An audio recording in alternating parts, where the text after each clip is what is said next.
আজকে তোমাদের সাথে আমার বাইক সার্ভিসিংয়ের একটা ভিডিও শেয়ার করব, যে সার্ভিসিংটা আমি করালাম বাইরে থেকে। আমার গাড়ি সার্ভিসিংয়ের ভিডিওতে আমি একটা কথা বলেছি যে বাইক হোক বা গাড়ি সার্ভিসিং সবসময় সার্ভিস সেন্টার থেকে, অথবা সার্ভিস সেন্টার থেকে করানো উচিত, কারণ এতে লাইফ রিস্ক জড়িত।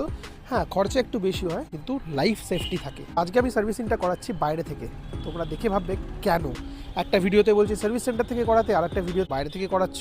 রিজনটা আমি বলে রাখি আগে থেকে, যাতে কোনো ডাউট না থাকে। যখন তোমার বাইকের ম্যানুফ্যাকচারিং বন্ধ হয়ে যায়, সেই মডেলটা অবসলিট হয়ে যায়, তখন কিন্তু সার্ভিস সেন্টার কোনো রকম পার্টস প্রোভাইড করতে পারে না এবং তোমার বাইক বা গাড়ির সার্ভিসিং ডিনাই করে দেয়। আমার ক্ষেত্রে আমার বাইকটার সেইটাই হয়েছে। আমি যে বছর বাইকটা কিনেছিলাম সেই বছরই প্রোডাকশন বন্ধ হয়ে যায়, আর এখন তার কোনো রকমই পার্ট সার্ভিস সেন্টারের থ্রু অ্যাভেলেবেল নয়। আমি দুটো সার্ভিস সেন্টারে ট্রাই করেছিলাম, দুটো না, হাসিমারা হিরো হন্ডার সার্ভিস সেন্টার, এখানে আসার পর হুগলি ডিস্ট্রিক্টে দুটোতে।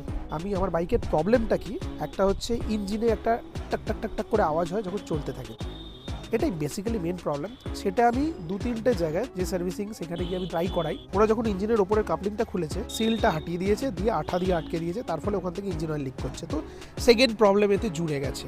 তো আমি তারপর থেকে বাইরে আর কাউকে দেখাইনি। আর এটার ম্যাক্সিমাম আমি এটা এক্সপেন্ডিচার এস্টিমেট পেয়েছিলাম 7,000 রুপিস। বাইরে অনেক এক্সপার্টিস আছে, তারা হয়তো সার্ভিস সেন্টারের থেকেও বেশি এক্সপার্ট, কিন্তু যেহেতু তাদের কাছে টুলস থাকে না, তাই তারা সার্ভিসিংটা ঠিক করে করতে পারে না। আমার কাছে কিছু আর করার নেই যে আমি এরকম একটা এক্সপার্ট পেয়ে গেছি, টুলস হয়তো তার কাছে নেই। ইঞ্জিন সাউন্ড, যেটা নিয়ে আমি মোটামুটি 3 বছর সাফার করছিলাম, সেটা 95% চলে গেছে, 5% রয়েছে। সেটাও উনি বলে দিলেন যে কেন যাবে না, কারণ ইঞ্জিনটা গরম থাকা অবস্থায় কোনো রকমের সেই টিউনিংটা করা সম্ভব নয়। তো আমি এই জন্য এই ভিডিওটা বললাম, তোমরা দেখো, তোমরা এখানে এসো, সার্ভিসিং করাও। আরেকবার বলছি যে এই ভিডিওটা এই জন্য বানানো, অনেকে আছো যারা সার্ভিসিং করাতে চাও ভালো জায়গায়, খুঁজে পাচ্ছ না মেকানিক, এনার কাছে আসতে পারো, সার্ভিসিং করাতে পারো। হ্যাঁ, তোমাদের যদি কোনো নেগেটিভ রিভিউ আসে, ফিডব্যাক আসে, আমার সাথে শেয়ার করো।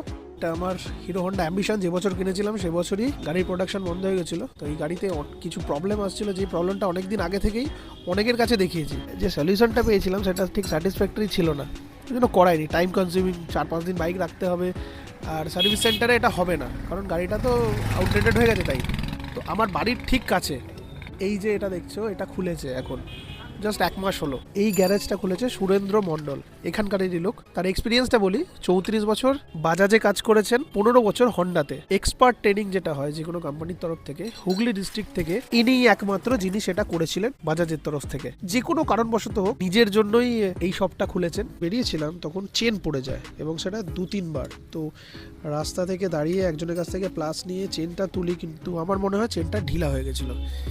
তো আমি এনাকে এসে বললাম যে চেনটা কেটে দিন। তো ইনি কোনো কিছু না দেখে, যেহেতু আমি বলেছি চেনটা কেটে দিন, উনি বললেন ঠিক আছে, চেন লকটা নিয়ে আসুন, চেনটা কেটে দেবো। যখন আমি চেন লক নিয়ে এলাম, তখন বললো চেনটা কাটার আর দরকার নেই, চাকার অ্যালাইনমেন্টটা ভুল আছে। তো সেইটাই এখন হচ্ছে। তারপর আর একটা প্রবলেম আছে, যেটা হচ্ছে এই যে এইখান থেকে দেখতে পাচ্ছ একটা তেল বেরোতে থাকে। এটাও আমি 2-3 জায়গায় করিয়েছি, কিন্তু কোনো সফলতা পাইনি। এটাও এনাকে বললাম। আগে একটা বাইকের ইঞ্জিনে আওয়াজ আসতো খাটখাট করে, যে আওয়াজটা এখনো এসে যাচ্ছে, তার জন্য চেন টেনশনার যেটা হয় সেটাও আমায় চেঞ্জ করিয়েছিল, কিন্তু কোনো ফল পাইনি।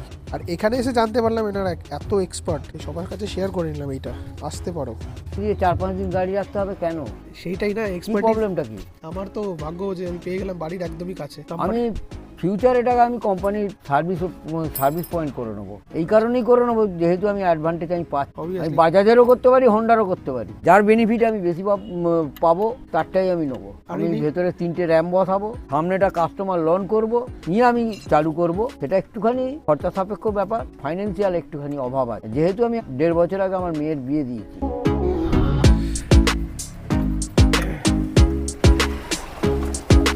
তোমরা হয়তো ভাববে এই ভিডিওটা আমি বানাচ্ছি কেন, মানে নিজের বাড়ির পাশে প্রমোশন করছি কিছু বেনিফিট পাওয়ার জন্য। সেটা কিন্তু একদমই নয়। আমি এই বাইকটার জন্য অনেক জায়গায় ঘুরেছি, অনেক বাইকের দোকান, অনেক সার্ভিসিং সেন্টার, কিন্তু এক্সপার্টি পাওয়াটা খুব চাপের। এনার কাছে এসে যখন শুনলাম 34 বছর 15 বছর এরকম একটা এক্সপিরিয়েন্স একটা কোম্পানিতে কাজ করা, মানে বুঝতে পারছেন তো অনেক ম্যাটার করে, অনেক ম্যাটার করে। আমি সেই জন্য লোকের সাথে এটা শেয়ার করছি, যে লোকে জানুক, এখানে আসুক। আর এখানে আরেকটা জিনিস বলে রাখি, এটা কিন্তু BS6 জিনে এক্সপার্ট, যেটা এখন পাওয়াটা খুব রেয়ার কিন্তু। আর সেটা হয়তো আপনি কোথাও সার্ভিস সেন্টারে গেলে বুঝতে পারবেন না, কেন BS4 BS6 এর মধ্যে ডিফারেন্স কি। অবভিয়াসলি ডিফারেন্স আছে, তার এক্সপার্টিও কিন্তু ডিফারেন্স হয়।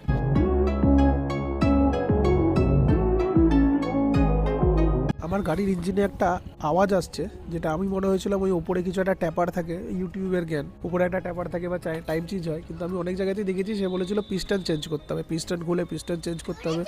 কিন্তু ইনি সেটা বললেন না, ইনি বললেন যে যদি টাইম চেনের উপরে কিছু একটা কি ছিল, ওইটা টেনশনারটা ঠিক হলে, টাইমিং চেন টেনশনারটা যদি ঠিক হয়ে যেত ভালো, না হলে হয়তো টাইমিং চেন ঠিক হতে পারে, সেটা দেখা যাক। যেখান দিয়ে আমার ওয়্যার লিক করছিল ওই জায়গাটায়, ওই উপরে এই জায়গাটা এটা খোলা হয়েছে, কিন্তু ওখানে যে প্যাকিংটা ছিল, মানে আগে যেখান থেকে করিয়েছিলাম প্যাকিংটাই ফেলে দিয়েছে, জাস্ট একটা গ্লু লাগিয়ে ছেড়ে দিয়েছে, যেই জন্য ওটা ঠিক হয়নি। বুঝতে পারছো, এই ছোটো ছোটো এই কিছু ভুল খুব ইজি, আমরা হয়তো দেখে বুঝতে পারবো না, কিন্তু তার জন্য পরিণামটা খুবই, হয়তো ইঞ্জিন অয়েল বেরোতে বেরোতে ইঞ্জিন অয়েল খালি হয়ে যাবে, বুঝতেও পারবে না, তার জন্য ইঞ্জিন সিজ হয়ে যেতে পারে।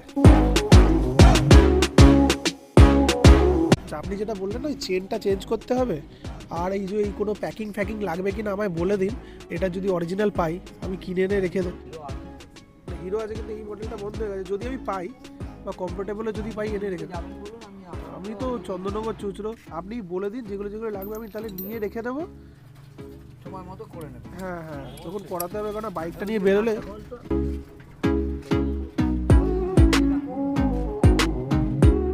আওয়াজের জন্য 3000 টাকা সে আমার কাছ থেকে করে নিয়ে গিয়ে এত সাকসেসফুল হয়েছে, কল্পনার বাইরে। নামটা কি রে এখানে ড্রাইভার? আমার এটার কত এস্টিমেট দিয়েছিল জানেন? 7000 টাকা। আমি বললাম এই বাইকের আমার অত কিছু নেই, 7000 রুপিস এসপির জন্য খরচা করা। হাতে করে খোলো না,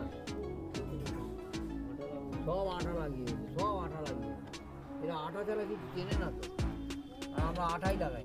এইটাতেও আঠা, মানে প্যাকিং জায়গায় কিছু নেই, শুধু আঠা, সেই আঠা থাকে।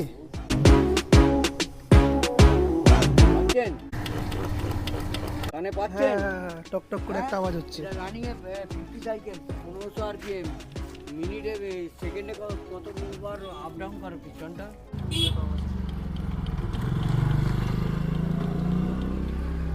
এই একটা আওয়াজ, এটা শুধু হাতে করেই এত আওয়াজ আসছে, যখন এটা পুরো তাহলে কত হবে? রানিং এ থাকলে কত হবে সেটাই। এটা স্টার্ট করলে কত হবে?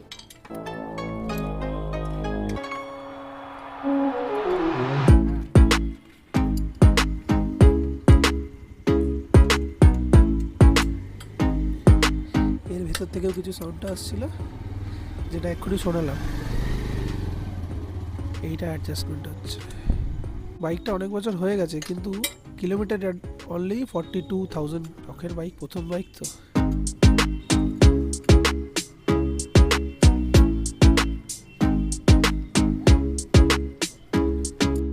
আপাতত এরকমভাবে সার্ভিস সেন্টারটা খুলেছে।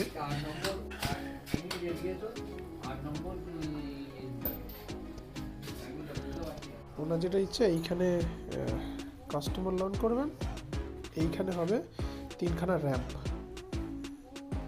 জায়গা আছে।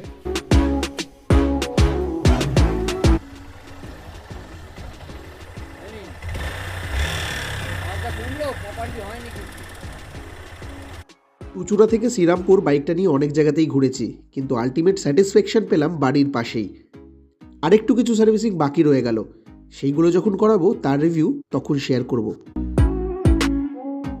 আমাদের কাশুন্দিকে সাপোর্ট করার জন্য তোমাদের প্রত্যেকটা লাইক, সাবস্ক্রাইব অ্যান্ড কমেন্ট আমাদের অত্যন্ত খুশির অনুভূতি দেয়। পাশে থাকার জন্য থ্যাংক ইউ।